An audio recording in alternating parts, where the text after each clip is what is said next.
Taoiseach, small businesses in rural Ireland have been hemorrhaging since Fine Gael came to power.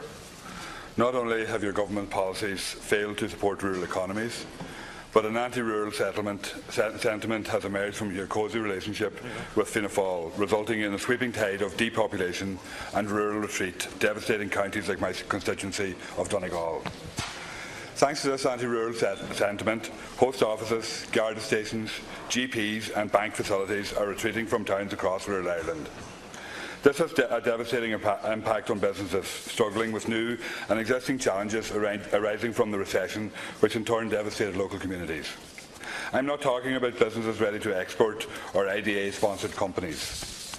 I'm talking about local coffee shops, hairdressers, butchers, furniture shops or newsagents, businesses that will never be primed for export. These are the businesses that are largely left outside government supports, yet are the drivers of local economic growth, creating sustainable local employment across rural communities and helping to retain rural populations as a result. I believe that measuring the health of this sector gives an indication of the overall health of the national economy. For this reason, I carried out a survey of small businesses across Donegal and received over 100 responses. The results were striking and confirmed all our deeply held suspicions of current government policy, which is simply that Fine Gael don't care about rural Ireland. Over 80% of businesses I polled were concerned about depopulation and the effects that the retreat of rural services will have on their business. Taoiseach, I raised this previously with the Minister for Small Business, only to be told that endless amounts of money has been pumped into tourism development. And while support for tourism is most welcome, it fails to target the catalyst for rural economic growth, which is local trade. My survey showed that nearly 80% of small businesses rely on local trade, while only 13% rely on tourism. And please, Taoiseach, don't quote me the unemployment figures and how they've dropped in Donegal either. The Minister done that as well, and actually it's emigration that has reduced the unemployment figures in Donegal, not economic growth. The message couldn't be clearer, Taoiseach. Small businesses thrive when local communities are thriving. Yet your policies have ensured that depopulation continues to be the trend, undermining local trade as much as it is undermining the sustainability of rural towns and villages across the country.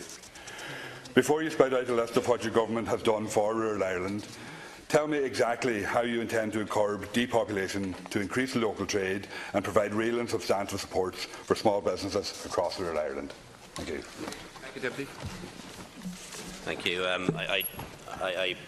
I appreciate that unemployment falls for many different reasons, but I don't think it's correct to say that unemployment is down in Donegal as a consequence of emigration. The population in Donegal is up based on the census, and if I can dig them out in the folder, I'll give you the figures for the number of people in employment in Donegal, and I'm sure that the number of people in employment in Donegal has actually increased in recent years. In relation to your question, the government and I absolutely acknowledge the really important and vital role of small business in all parts of our country, but particularly in rural areas, when it comes to creating jobs, when it comes to generating important tax revenues that we use to build a better society. And that is especially true in rural areas. To give you an example of the kind of things the government is doing, there is, of course, the VAT rate. We reduced the VAT rate from 13.5% to 9%, and that was a particular benefit to small businesses, to those working in the service industry, to those in hospitality, to those in restaurants, to those, for example, operating a hairdresser shop, a barber shop, all of those small businesses owned by people, run by people that we know about. And I know that many people in this House, particularly parties on the left, want to reverse that, want to increase the VAT rate by 4.5% again, and I think that's a mistake. Doing it like that and doing it in one fell swoop would actually do real harm to small business and real harm to employment, particularly in rural areas.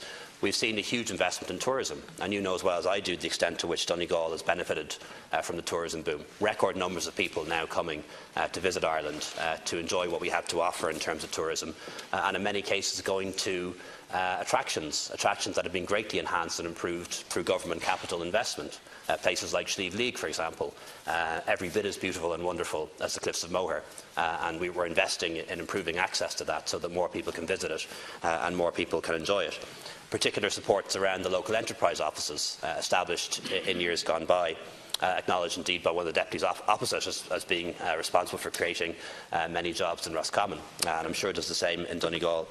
And then coming now, particularly coming now, is Project Ireland 2040 and the enormous investment that will flow from that into rural areas. Huge investment in housing, in healthcare, in broadband, in schools being built all over the country. And I think of particular benefit for rural areas will be the investment in the road network, our regional local road network, which is very much in need of investment and improvement.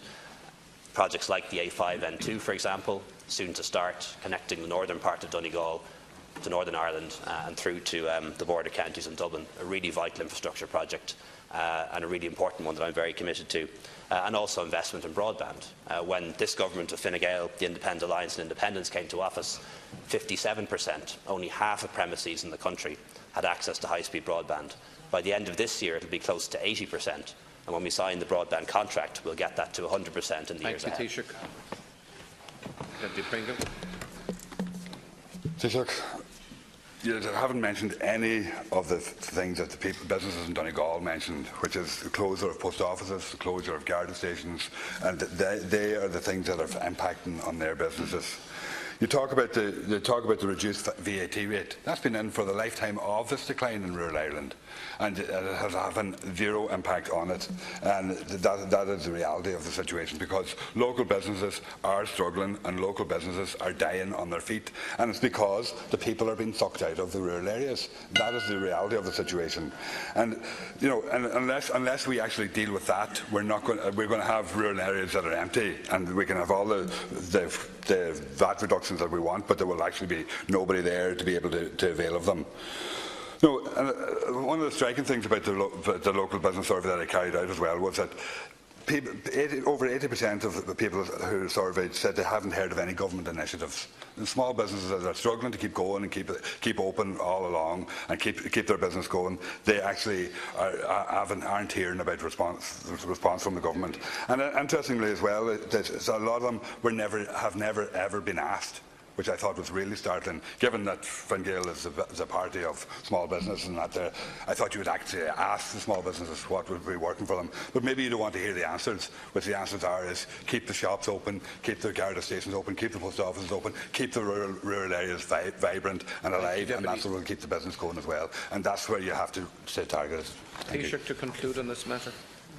Well, I'm glad that you acknowledge that Fine Gael is the party of small business, because it is, and I welcome that acknowledgement. And I can absolutely guarantee you that our public reps listen to business all the time. I wouldn't say there's a single TD or senator in this House who hasn't spent time at their local Chamber of Commerce meeting, or if not several times a year, doesn't engage with their local Chamber of Commerce. I've been provided with the figures for Donegal. So currently there are 58,353 people in employment in Donegal. That's a 9.5% increase since 2011. So an almost 10% increase in the number of people at work in Donegal since 2011. And we know many examples of the kind of big investments that are happening in Donegal. Abbott and Donegal Town, for example, Primerica, which must employ over 1,000 people, I'd say, in Letterkenny at this stage. And we will see more of that. Project Ireland 2040 and the national planning framework, which is associated with it, provides for 75% of population growth to happen outside of the Greater Dublin region, and in particular identifying major growth centres, Letterkenny working with Derry being one of those. Thank you. Taoiseach Deputy Noel Grealish, please.